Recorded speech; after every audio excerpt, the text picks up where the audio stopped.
नमस्कार,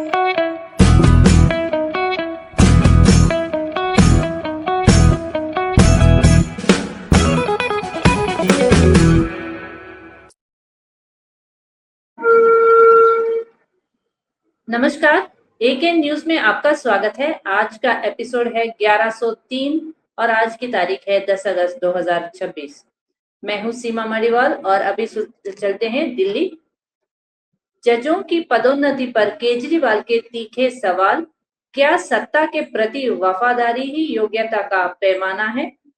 आम आदमी पार्टी के प्रमुख अरविंद केजरीवाल जी ने सुप्रीम कोर्ट कोलिजियम द्वारा जस्टिस अश्विनी कुमार मिश्रा को पंजाब एवं हरियाणा हाईकोर्ट का मुख्य न्यायाधीश बनाने की सिफारिश पर तीखी प्रतिक्रिया दी है। उन्होंने सवाल उठाते हुए पूछा कि वरिष्ठता को दरकिनार कर आउट ऑफ टर्न पदोन्नति देने से निष्पक्षता खत्म हो जाती है, तो क्या अब योग्यता जांचने का मानदंड सम्राट के प्रति वफादारी रह गया है? उन्होंने चिंता जताते हुए कहा कि नियम कानून ताक पर रखकर किए जा रहे इन अपारदर्शी फैसलों पर हम अपनी युवा पीढ़ी को क्या मुंह दिखाएंगे। उन्होंने चेतावनी दी कि अदालतों का राजनीतिक इस्तेमाल रोकना और न्यायपालिका की साख बचाना लोकतंत्र के अस्तित्व के लिए बेहद जरूरी है।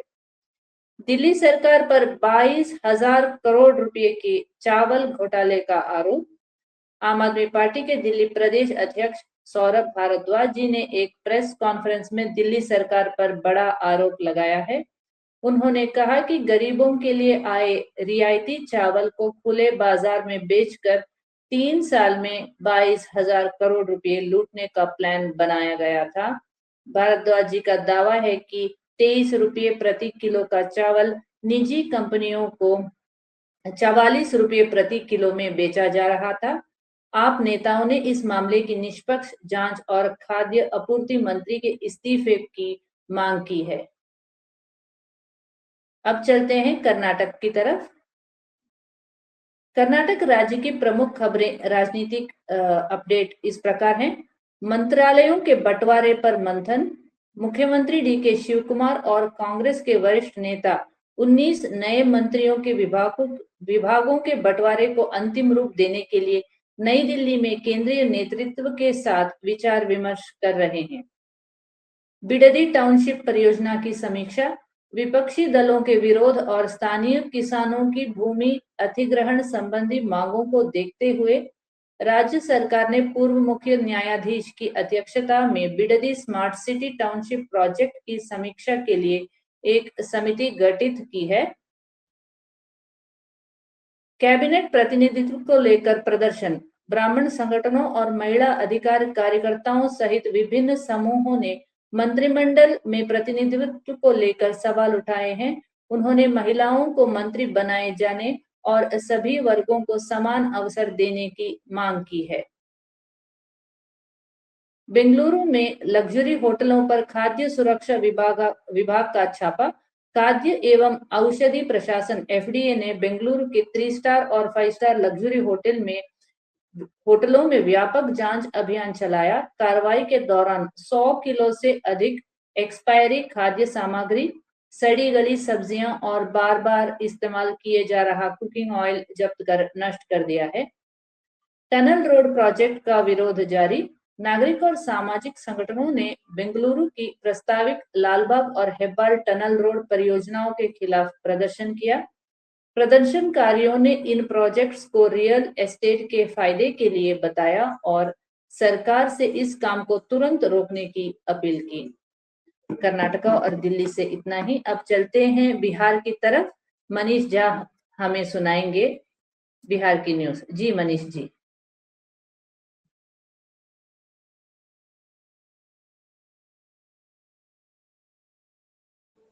माइक अनम्यूट कर लीजिए सर। माइक अनम्यूट कर लीजिए। आप सभी दर्शकों को मेरा नमस्कार है। मैं बिहार से मनीष झा। आइए बिहार की कुछ खबरों का रुख करते हैं। बाबूबरही, मधुबनी समेत अन्य प्रखंडों में अपनी मांगों को लेकर राज्य प्रारंभिक शिक्षक संघ के नेतृत्व में शिक्षकों ने शिक्षा पदाधिकारी के कार्यालय के सामने धरना दिया और नारेबाजी भी की।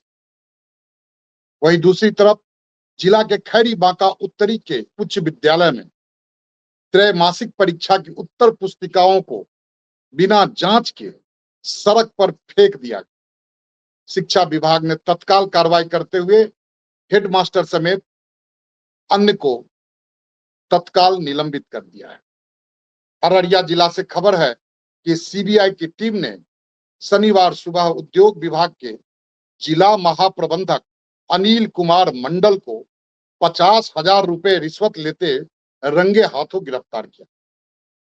बिहार के 40,000 राजस्व गांवों में 6,000 ऐसे गांव हैं जहां से सर्वाधिक पलायन होता है। रोजगार की कमी, प्राकृतिक आपदाएं, कृषि पर अत्यधिक निर्भरता एवं उच्च शिक्षा तथा अवसरों की खोज में पलायन जारी है। राज्य के 52% से अधिक बालू घाटों की अब तक नीलामी नहीं हो सकी है। 4 महीने से बंदोबस्ती का इंतजार हो रहा है। इन बालू घाटों से अवैध खनन की भी आशंका है। उधर लगभग 150 करोड़ रुपए के राजस्व के नुकसान की भी उम्मीद लगाई जा रही है। शनिवार की संध्या 8 बजे बिहार आम आदमी पार्टी की एक वर्चुअल मीटिंग रखी गई, जिसमें आगामी 16 अगस्त को पटना आईएमए हॉल में आयोजित होने वाली E20 विरोध तैयारियों का जायजा लिया गया। वर्चुअल मीटिंग को बिहार प्रदेश सह प्रभारी श्री अभिनव राय, बिहार प्रदेश अध्यक्ष श्री राकेश यादव जी एवं प्रदेश महासचिव श्री केशव किशोर प्रसाद ने संबोधित किया। सभा को अन्य कार्यकारिणी के पदाधिकारियों ने भी संबोधित किया। आज की बिहार के तरफ से इतनी ही खबर है। आप सबका बहुत बहुत धन्यवाद। जय हिंद, जय अर्जुन। चलते हैं सीमा मैम के पास। जी धन्यवाद मनीष झा जी, बहुत अच्छी खबरें आपने सुनाई।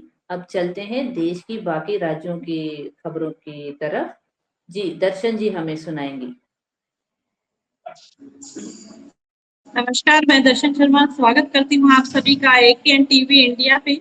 मैं लेकर आई हूँ देश में आम आदमी पार्टी से जुड़ी वो खबरें जिसका असर राजनीति से आम जनता तक साफ दिखाई दे रहा है। तो बने रहे अंत तक मेरे साथ। आम आदमी पार्टी के राष्ट्रीय संयोजक अरविंद केजरीवाल जी ने गोवा सरकार, पश्चिम बंगाल की कानून व्यवस्था और केंद्र सरकार की E20 नीति समेत कई मुद्दों पर बीजेपी सरकार को घेरा। गोवा में आम आदमी पार्टी के कार्यकर्ताओं को संबोधित करते हुए केजरीवाल जी ने कहा कि गोवा की जनता को बीजेपी के शोषण और लूट से मुक्त कराने की बड़ी जिम्मेदारी है। आम आदमी पार्टी कार्यकर्ताओं के कंधों पर है। उन्होंने बीजेपी सरकार पर बिल्डरों, क्लोनराइजरों और हित में काम करने का आरोप लगाया और सेक्शन 39A को वापस लेने की मांग की। केजरीवाल जी ने गोवा को बचाने के लिए अनशन कर रहे रामा कंकड़ करके संघर्ष का समर्थन करते हुए कहा कि आम आदमी पार्टी उनके साथ मजबूती से खड़ी है और पश्चिम बंगाल में पूर्व मुख्यमंत्री ममता बनर्जी की कार पर कथित हमले को लेकर भी केजरीवाल जी ने कड़ी निंदा की है। उन्होंने कहा है कि विपक्षी नेताओं को डराने और उन पर हमले करने के लिए राज्य में कानून व्यवस्था से खिलवाड़ किया जा रहा है। उन्होंने ममता बनर्जी के साथ अपना समर्थन जताया। गोवा के पणजी में आम आदमी पार्टी कार्यकर्ताओं से मुलाकात के दौरान केजरीवाल जी ने कहा कि पिछले 15 वर्षों से बीजेपी ने गोवा को लूटा और गोवा वासियों को जीवन मुश्किल बनाया है। उन्होंने दावा किया कि आम आदमी पार्टी भी गोवा में वास्तविक बदलाव ला सकती है और पार्टी कार्यकर्ता इस बदलाव की ताकत बनेंगे। E20 पेट्रोल नीति पर भी केजरीवाल सरकार ने केंद्र सरकार को घेरा। उन्होंने कहा कि लोगों ने पेट्रोल कार खरीदना कम कर दिया है और सरकार को अपनी एथनॉल नीति पर पुनर्विचार करना चाहिए, वरना इसका अर्थव्यवस्था पर गंभीर असर पड़ सकता है। E20 को लेकर उन्होंने एक वीडियो में आम लोगों को यह समझाने की कोशिश की कि देश में इसे किस तरह से लागू किया जा रहा है। इसके अलावा केजरीवाल जी ने विभिन्न पॉडकास्ट और बातचीत के माध्यम से कई मुद्दों पर अपनी बात रखी। उन्होंने सार्थक गोस्वामी और श्याम मीरा सिंह के साथ हुई बातचीत को लोगों से देखने की अपील की है। विश्व आदिवासी दिवस पर केजरीवाल जी ने आदिवासी समाज को शुभकामनाएं देते हुए कहा कि देश में आदिवासी समाज के साथ लंबे समय से अन्याय हुए है। उन्होंने जल जंगल जमीन पर आदिवासी अधिकारों की बात उठाई और आम आदमी पार्टी के नेता चैतर वैसावा जी का जिक्र करते हुए कहा कि वे आदिवासी समाज की आवाज उठाने के कारण जेल में हैं। पंजाब के मुख्यमंत्री भगवंत मान जी ने डेरा सचखंड बिल्ला में पद्मश्री संत निरंजन दास जी की मौजूदगी में श्री गुरु रविदास जी की वाणी अध्ययन केंद्र का नींव का पत्थर रखा। मुख्यमंत्री जी ने कहा है कि श्री गुरु रविदास जी के 650वें प्रकाश पर्व को भव्य स्तर पर मनाने के लिए पंजाब सरकार ने 100 करोड़ का बजट रखा है। सीएम भगवंत मान जी ने कहा है कि पंजाब सरकार हर बच्चे को विश्व स्तरीय शिक्षा देने की लगातार काम कर रही है। पंजाब के मुद्दों को लेकर मुख्यमंत्री भगवंत मान जी ने दिल्ली में केंद्रीय मंत्री प्रसाद जोशी और मनोहर लाल खट्टर जी से मुलाकात की। खेल प्रतिभाओं को बढ़ावा देने के लिए पंजाब सरकार आईपीएल की तर्ज पर शेरे पंजाब T20 लीग शुरू करने जा रही है। लीग के लिए 450 से अधिक क्रिकेटरों के ऑक्शन में शामिल होने की जंग के मोर्चे पर पंजाब सरकार ने 866 और युवाओं को नियुक्ति पत्र सौंपे। सरकार ने शिक्षा के क्षेत्र में उपलब्धि का दावा करते हुए कहा है कि पंजाब की सरकारी स्कूलों से नीट क्वालिफाई करने वाले छात्रों की संख्या 2021 करीब 80 से बढ़कर इस वर्ष 882 हो गई है। मुख्यमंत्री भगवंत मान जी ने कहा कि पंजाब सरकार का उद्देश्य शिक्षा, रोजगार, खेल और सामाजिक विकास के साथ साथ पंजाब से जुड़े महत्वपूर्ण मुद्दों को लगातार मजबूती से उठाना है। आम आदमी पार्टी के सांसद मीत हेयर और मलविंदर सिंह कैंची समेत पार्टी के कई वरिष्ठ नेता कार्यक्रम में मौजूद रहे। आम आदमी पार्टी के नेताओं ने युवाओं से व्यायाम को अपनी रोजमर्रा की जिंदगी का हिस्सा बनाने की अपील की। श्री मुक्तसर साहिब में मुख्यमंत्री भगवंत मान जी की पत्नी डॉक्टर गुरप्रीत कौर मान पीठ समारोह में शामिल हुई। डॉक्टर गुरप्रीत कौर मान जी ने महिलाओं को भरोसा दिलाया कि सरकार की ओर से पंजाब में संगठित अपराध के खिलाफ चल रहे गैंगस्टर से वार अभियान के पूरे हो गए हैं। सरकार के मुताबिक 8 अगस्त तक पुलिस ने राज्य भर में 1,09,087 स्थानों पर छापेमारी की।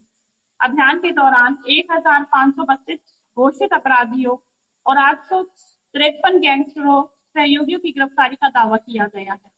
सरकार का कहना है कि कार्रवाई सिर्फ गैंगस्टरों तक सीमित नहीं है, बल्कि उनके वित्तीय नेटवर्क, लॉजिस्टिक्स, संचार माध्यमों और विदेशों से मौजूद नेटवर्क पर भी नजर रखी जाएगी। पंजाब सरकार की ओर से आयोजित हमारे राम शो को लेकर भी लोगों को सकारात्मक प्रतिक्रिया सामने आने का दावा किया है।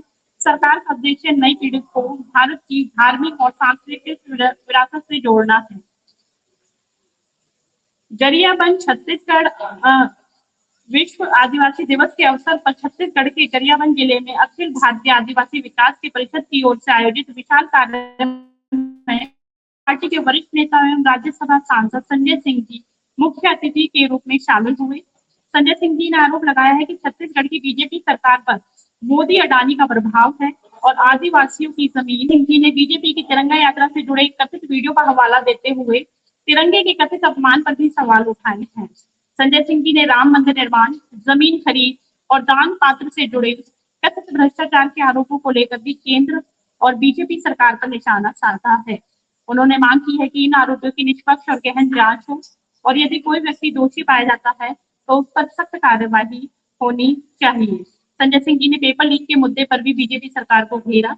उन्होंने आरोप लगाया कि देश में पेपर लीक के कई मामले बीजेपी शासित राज्यों में सामने आए हैं। बीजेपी सरकार के खिलाफ मोर्चा तेज कर दिया है। आम आदमी पार्टी के प्रदेश अध्यक्ष ईशुदान गढ़वी जी, विधायक गोपाल इटालिया जी और प्रदेश जी ने E20 पेट्रोल के खिलाफ अभियान को मध्यम वर्गीय परिवारों के हितों की लड़ाई बताया है। आम आदमी पार्टी नेताओं का आरोप है कि जिन वाहनों और इंजनों को E20 पेट्रोल के लिए डिजाइन ही नहीं किया, उनमें जबरन E20 पेट्रोल दिया जा रहा है। E20 के खिलाफ जनता को जागरूक करने के लिए सूरत में टाउन हॉल कार्यक्रम आयोजित किया जाना था। आम आदमी पार्टी के मुताबिक कार्यक्रम के लिए अनुमति मिलने के बाद अचानक हाल की परमिशन रद्द कर दी गई। ईशुदान गढ़वी जी ने आरोप लगाया है कि बीजेपी सरकार आम आदमी पार्टी के कार्यक्रमों को रोकने के लिए प्रशासनिक दबाव का इस्तेमाल कर रही है। गोपाल इटालिया जी ने सवाल उठाते हुए कहा है कि गाड़ी जनता की है तो उसमें कौन सा पेट्रोल डलवाना है, इसका फैसला भी जनता को ही तय करना चाहिए। तो ये थी देश में आम आदमी पार्टी से जुड़ी कुछ खास और अहम खबरें। कल फिर हाजिर होंगे नई खबरों के साथ। तब तक के लिए नमस्कार। जय हिंद, जय भारत।